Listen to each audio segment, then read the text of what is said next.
Late 80s and early 90s to really start using, cultivating and producing wine with this variety in purity, because usually we lost in our region and anywhere else in Italy this variety in the 50s, the 60s, because of the low yield. Probably it's not easy to cultivate variety. It's really delicate, so it was replaced by the other more easy and productive ones like Montepulciano, basically. But this variety deserves a lot, and in the last part of the 80s and early 90s, 3 families restarted to produce wine from this ancient local variety, which is really unusual. Intense in the nose. Well, you don't need to put the nose close to the glass to smell an unusual flowery hint of roses and violets like nowhere else. Their philosophy is this: they produce the classic Lacrima di Morro. Morro is a tiny village where it's the center of the area of production of these ROSSODISERA.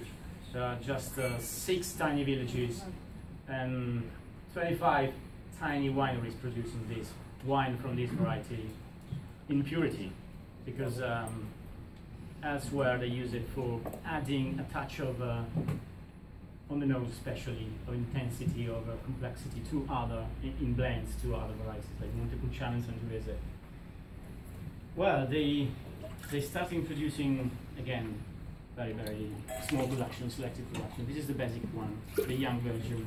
Still, they decided to make a short aging in wood to add a little bit of body, because usually the young version, they don't have good body and good tonicity.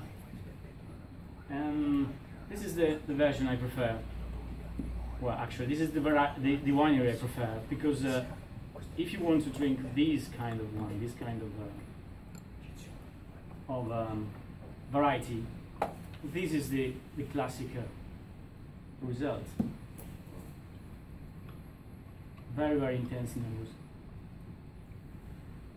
Is it the wine organic? Well, actually, when you say purity, you mean organic way?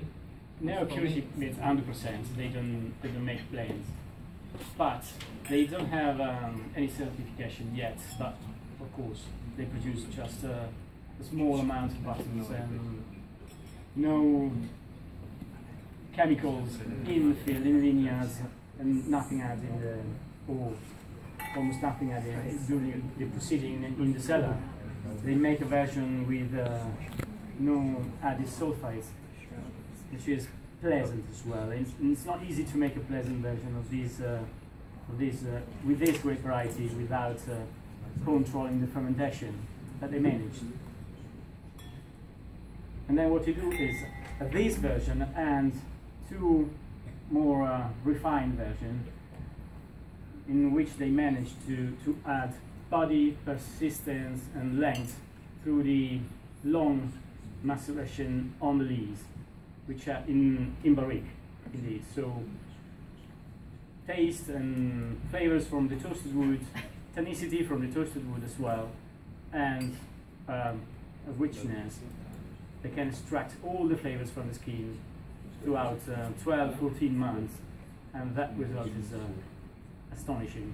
This is the young version, quite enjoyable and really unusual. So can easily, what we suggest when recommending this wine, if you want to try something unusual, anything different from the classic red wines panorama, this is the one. It's really unusual and usually pleasant. Now we are going to do something different, because we are a bit late. Then we are not going to do Tuscany today because I'm going to kill you.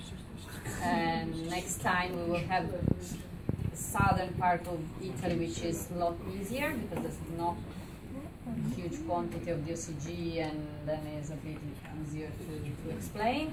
And next time we will do Tuscany, but we already opened a great Tuscany.